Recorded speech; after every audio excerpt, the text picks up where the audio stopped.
un plaisir de vous voir. Parce qu'on n'a pas eu le temps de se dire bonjour et je suis très content de vous voir. J'espère que vous avez passé de bonnes vacances et je pense que c'est important. Non mais enfin vraiment, parce que ce que je constate et ce que j'ai vécu en Cagnes, je vais faire ça très, très improvisé cette matinée, enfin je suis désolé. J'espère que ça ne vous dérange pas et vraiment si vous avez moins de questions, posez-moi des questions, n'hésitez pas un instant et j'ai pas forcément autant préparé que ce que Clélia a pu faire hier j'imagine. Donc je suis là ce matin un peu à l'improviste et avec la bonne volonté mais pas forcément avec beaucoup de notes donc je vais faire ce que je peux. Mais si vous avez la moindre question, n'hésitez pas à me poser des questions et donc j'étais, comme Clélia l'a gentiment rappelé sur Facebook, j'ai eu la chance de participer aux épreuves écrites et orales pour Ulm, donc si vous avez la moindre question sur peut-être la spécificité de ce qu'on peut faire à l'oral à Ulm, je suis là pour ça aussi parce que je viens un peu beaucoup cette année. Et je serais ravi de pouvoir vous aider pour enseigner à ce sujet-là. J'ai essayé de faire un petit bilan sur la façon dont j'ai vécu la Cagne.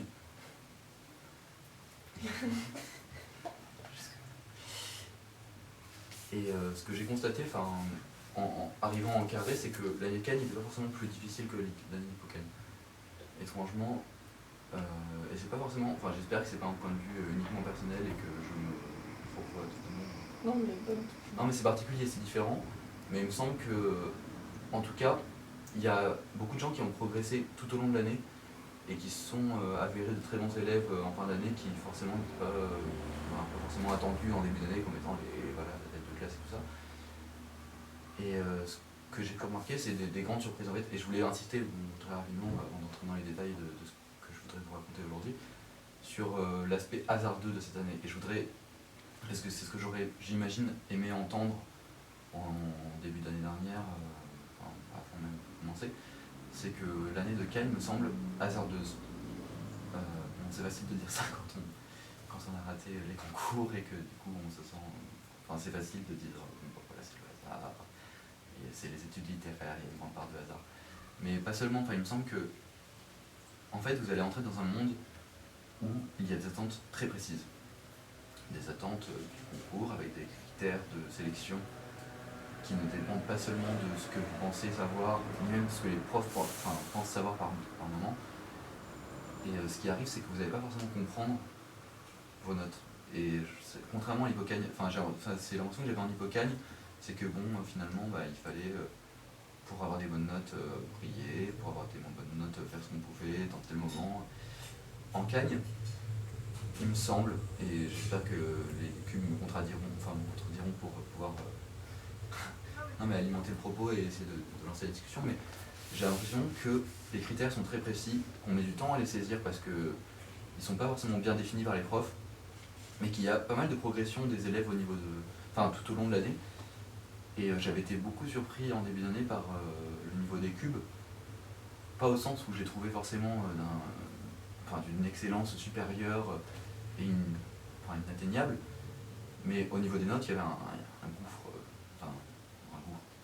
exagéré, mais un fossé sensible. Et je pense pas qu'il faille le prendre très au sérieux. Voilà, c'est ce que je voulais vous dire d'abord en introduction, c'est que il me semble que vous devez prendre beaucoup de distance par rapport au début d'année. Donc, du coup, je m'adresse à deux personnes ici parce que c'est pour les carrés qui vont être là. Mais je pense que vous devez vraiment prendre beaucoup de distance par rapport aux notes en début d'année.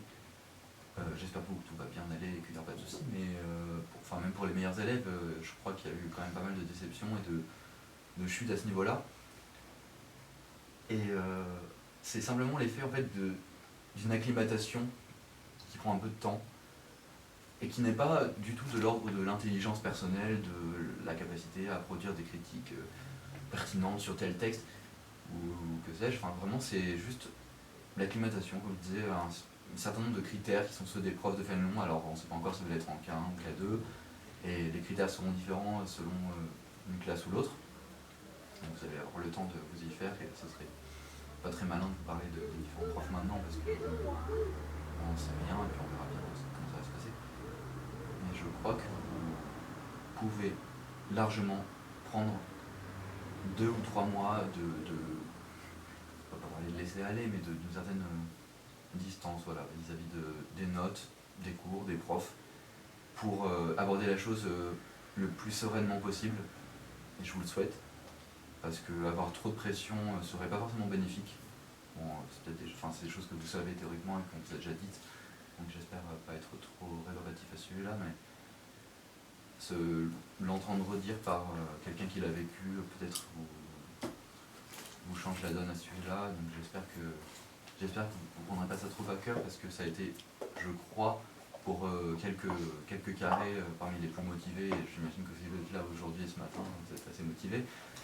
Donc ça a été et du coup je me prends en exemple, et c'est aussi pour ça que je parle ce matin. Enfin, j'ai été très motivé en début de carré et j'étais fortement heurté par la différence qu'il y avait entre les cubes et les carrés. Et je pense que ça vaut pas la peine de prendre ça trop au sérieux. C'est ce sur quoi je voulais insister rapidement. Et une certaine légèreté est de mise et me semble à mon avis tout à fait salutaire.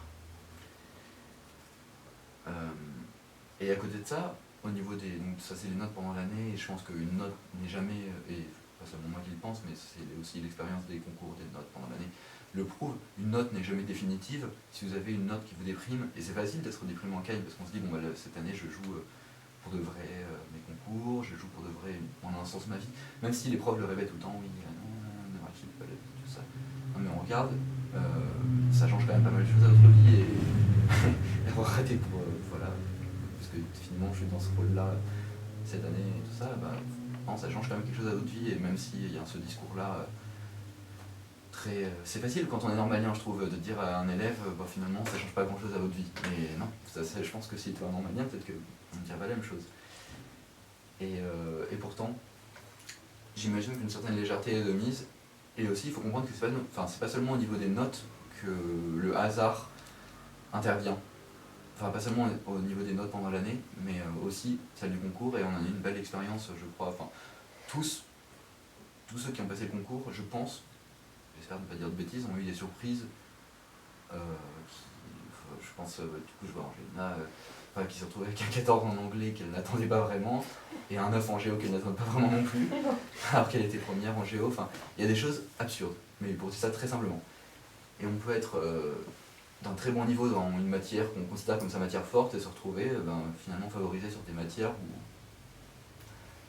Enfin, c'est pour ça qu'aujourd'hui je compte aborder le cas de l'anglais, qui pourtant est loin d'être vraiment très loin d'être ma matière forte, mais à l'issue des 2 épreuves consécutives du coup de l'écrit et de l'oral, bah, c'est la matière qui m'a le plus favorisé, et c'est pour ça que pourtant c'est la philosophie que je porte en mon cœur certainement pour vous en parler avec amour, et peut-être qu'on aura le temps de le faire, je sais pas, on verra.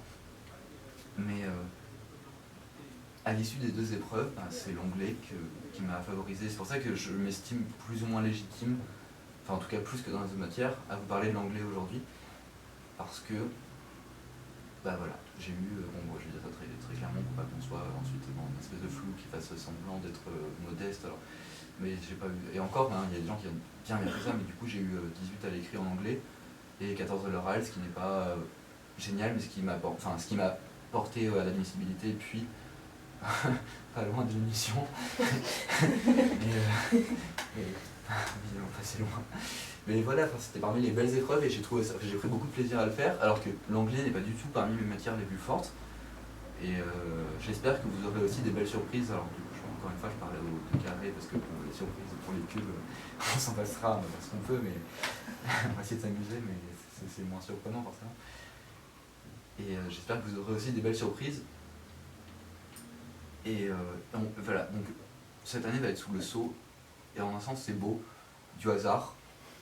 Non mais, il faut pas, j'ai mis beaucoup de temps à le comprendre, mais j'ai toujours pas compris en fait, je pense, qu'on peut très bien se ramasser un 5 en littérature, je parle d'expérience personnelle, alors qu'on s'estimait, ou pas d'ailleurs, mais qu'on a eu des bonnes notes, en tout cas pendant l'année en littérature, peu importe.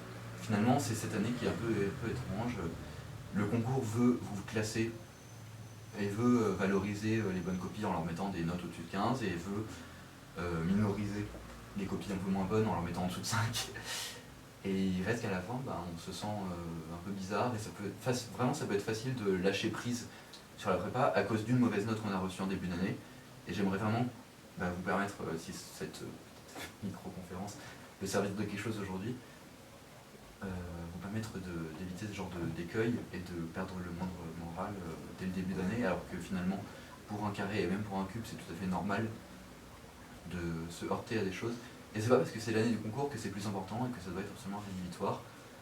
Il faut garder confiance, et sur la cagne, et encore une fois plus que jamais, le travail régulier, vous l'avez rabâché pendant environ 10 ans d'études au collège, je sais, le travail régulier sera la clé de votre réussite, je pense.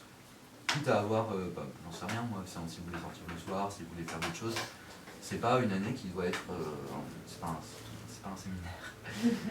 Et vous allez, je pense, passer une bonne année, pour peu que vous soyez régulier et que vous ne vous démoralisiez pas dans des choses qui vous semblent péremptoires pour toute votre vie. Et voilà. Bon, je vais essayer de passer par le parce que donc, j'avais noté conseils généraux, je vois que j'ai 2 tirés, donc mes conseils sont assez limités. Donc j'avais noté travailler régulièrement, pas forcément énormément, mais régulièrement, pour assimiler peu à peu, parce que ça va vous demander pas mal d'assimilation, de mémoire, surtout sur le problème d'histoire. Enfin, je sais pas, du coup, je vais vous demander directement, donc pour les 2 carrés que j'aperçois ici, vous pensez aller en... T'es bien carré? Non, je suis plus. Je vais reprendre tout mon livre. T'es carré ou plus? Ouais, j'ai en histoire après. Ok, donc en histoire. Du coup, je me traite pour une camarade.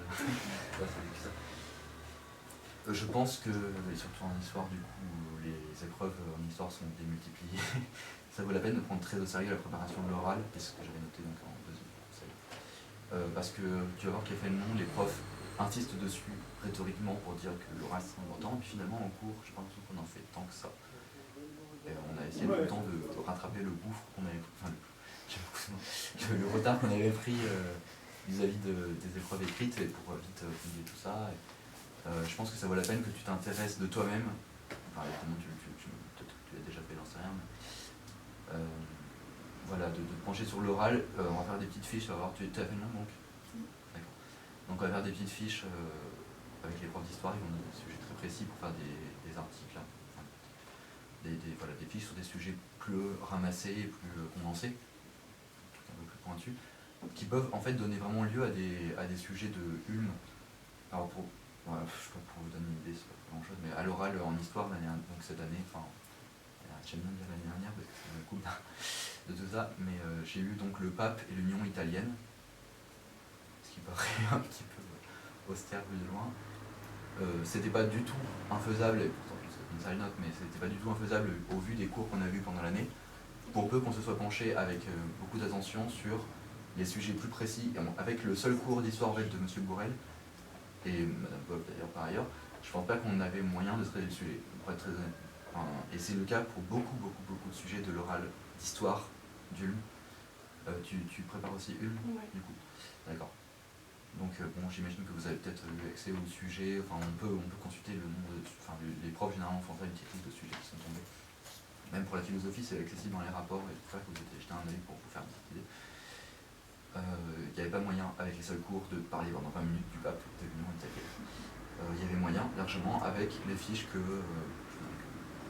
Nani et moi avait traitées, voilà, sur une dizaine de pages de Rome et les nationalités. Donc, mais en fait, ces fiches-là, on les voit passer au début de l'année, vous allez voir, ça va arriver, on va faire sa propre fiche. On les voit arriver, puis on se dit, bon, bah, je fais un petit classeur. Je sais pas si vous êtes des gens très ordonnés, mais j'aimais beaucoup faire mon petit classeur, et puis à la fin, est arrivé le mois de avril, le moment où il a fallu quand même sérieusement se mettre aux euros, enfin, une fois qu'on a fini les écrits en fait. Et je me suis retrouvé avec un tas de polycopiés d'histoire. Autant la philosophie, on peut tout revoir, autant l'histoire, c'est absolument impossible. Si vous n'avez pas pris la chose à cœur et très au sérieux dès le début de l'année, pour assimiler les données, parce que c'est beaucoup de données, vous avez déjà fait une histoire en Hippocagne et en Cagne.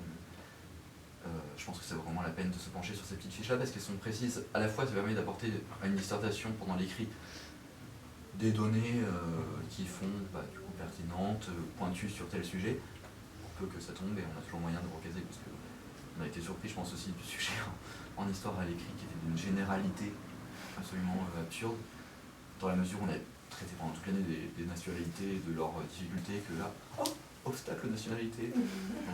Donc, qu'est-ce qu'on peut raconter? Moi j'ai écrit une somme de pages qui valait